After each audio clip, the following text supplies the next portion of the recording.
Well, everybody, part 12. Earlier we did the funnels. They look great. I've been busy punching out all the lifeboats is next. Lifeboats. All 16 of them, looks like. Well, might be a bit of a boring video, but let's get to it. There's all these pieces of rigging that go on first. Looks like they've intended that to look like some of the gearing for the davits and whatnot. So let me double check here. This one that's a bit different. And they go at the very front.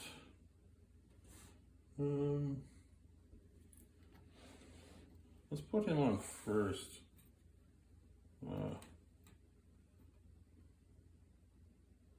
This one here is a bit different. He goes at the, oh, this is the front. Sorry, the bow, at the front. To use the proper terminology.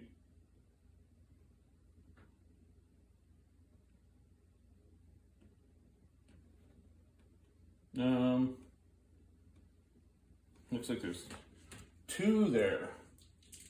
That's kind of what is happening.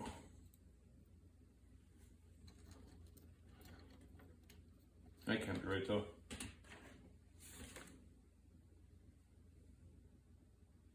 Or he hangs over the edge. Ah, I see. So let's put one of the regular boats there first, maybe. So we can get at him.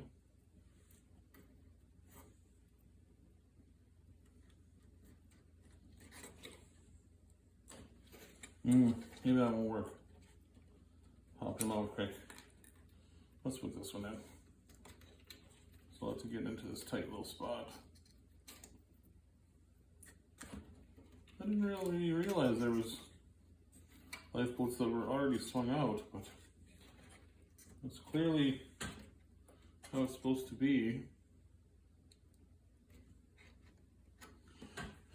So they would lower that one and then bring the fools up on the davits and reload that second one and swing him out and lower him. Well, that's pretty neat. Okay, now that's that in. Now that that's in, let's continue.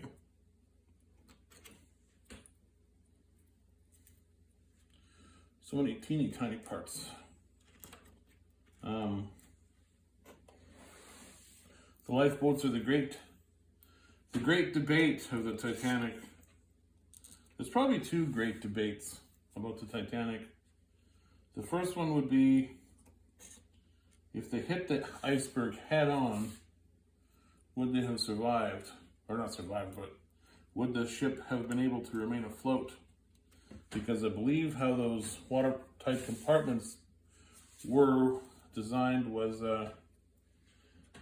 you could have any 3 of the first 5 compartments breached or the first 4, and it would be able to remain buoyant. But they had the first 5 breached because it was such a long glancing blow with that iceberg. So that's probably the first debate, because if they would have just smashed into it, I mean, that is a lot of momentum of the ship. And I mean, I'm sure the iceberg weighed many hundreds of times what the Titanic did. I mean, ice is pretty dense and heavy. I mean, it's less dense than water, but still pretty heavy and massive. And a lot of that weight is under the water, of course, because it's heavy and sink and you know, not visible because it's under the water. But they figure maybe the front would have crumpled in quite a bit, and that would have been it. But there's no way to know. So that's the first debate, with whether they should have just smashed it head on. Which, I mean, to do that in the spur of the moment would have been pretty ballsy and counterintuitive. I mean, you have the ability to steer around an obstacle. Your first instinct isn't to just hit it. Although they say you're supposed to just hit deer and stuff like that, which makes sense because it's the swerving and out of control rolling and flipping of the vehicle that causes some damage. Please don't quote me on that though.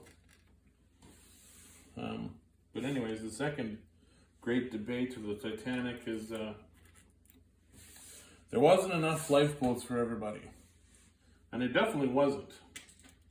Not even enough for half. And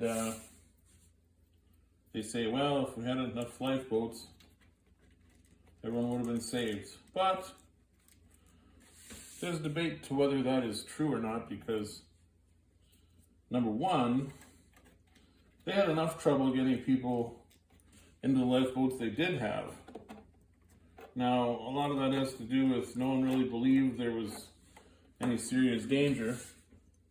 I mean, until the boat started really tipping forward and water started coming in, I don't think there was much panic on board to get on lifeboats because everyone was kind of like, oh, she's unsinkable. You know, let's just ride it out. So I had enough trouble getting people in lifeboats. So if there were any more of them, I don't think it would have helped too much in that regard.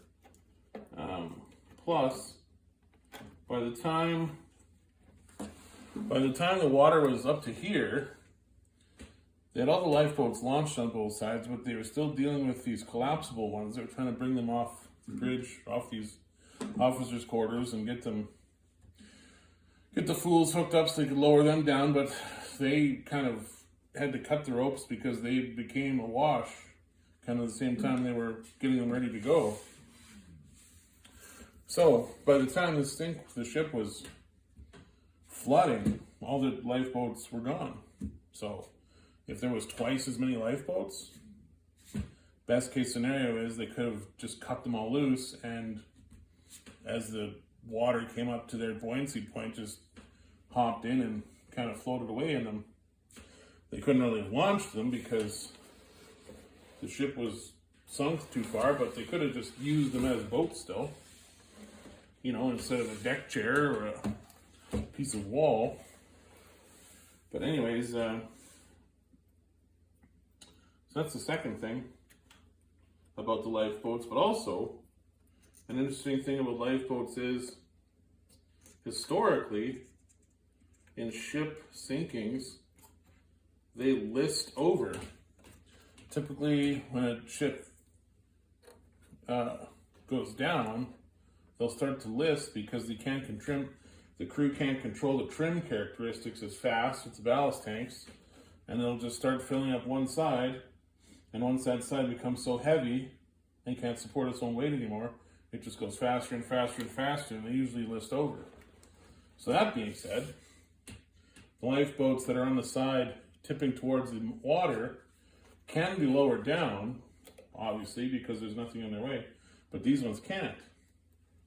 So the Titanic was very well built, and I don't know if there was crew monitoring the ballast tanks and the trim characteristics, but it went down very straight. I had a very small list to it, but they were able to launch the lifeboats from both sides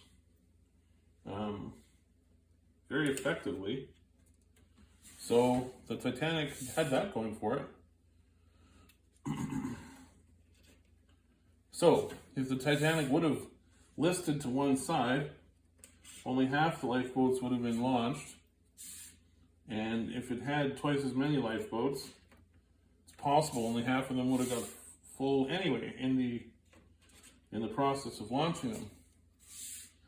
I mean, obviously it would have been better to have more lifeboats, and at the time, lifeboats were really only designed to be used as like taxiing people from one ship to another for like breakdowns and stuff. To be honest, the Trade Commission or whatever wanted there to be enough lifeboats to do that comfortably, and that's what they set their requirements at. Although there was a bit of a kind of a silly loophole where I think the Titanic was 40,000 tons total displacement. So it was kind of in a class of its own, and if you had a vessel that was 5,000 tons displacement, you needed X amount of lifeboats. If it was 12,000 tons displacement, you needed this. And then it was everything over 35,000 tons, or 30,000 tons, needs this amount of lifeboats. Well, then this is again 25% bigger than the biggest kind of ship ever built. So it kind of was out of its category, and they had as many lifeboats as they needed, but it's because there wasn't any criteria for ships this big.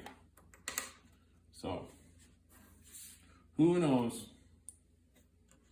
Like any disaster, the Titanic was prone to like any number of 100 different scenarios that caused. I mean, the missing binoculars, the perfectly calm sea where you couldn't see the iceberg because there was no water breaking at the base. The warnings, the radio traffic, just the situation of it all. I mean, just like the Challenger shuttle, it wasn't one big thing. It was the pressure to launch and the fact that there was a teacher on board and it was going to be on national TV, and NASA was kind of had a bad reputation for delayed launches and complacency with some of the parts. I mean, it wasn't just like one big thing. It was a few different things that always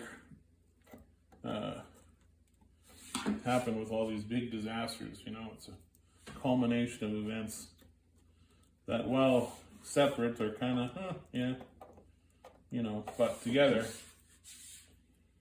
Wow. Lifeboats. What of that do you think?